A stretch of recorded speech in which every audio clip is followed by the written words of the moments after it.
In this video, I'll show you step by step how to generate an API key from Google AI Studio so you can start using Google's AI models in your own applications. Let's get started. First, open your browser and go to aistudio.google.com. Press enter, and you'll be taken to Google AI Studio. Make sure you're signed in with your Google account. Once you're inside the dashboard, look at the bottom left corner and click on Get API Key. This will open the API Key Management panel. Here, you'll see any existing API keys linked to your account. To create a new key, click the Create button in the top right corner.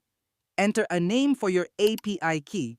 This can be anything, for example, test project or your app's name. Next, choose the project you want to link the key to. If you don't have a project yet, you can create a new one directly from here.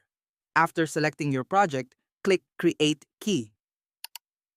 Within a few seconds, your API key will be generated. To use it, click the copy icon next to the key. Paste it into your application or development environment. Make sure to keep your API key private. Do not share it publicly. If you click the three vertical dots next to your key, you can rename the key, delete the key. This helps you manage multiple projects easily. And that's it. That's how you generate an API key from Google AI Studio.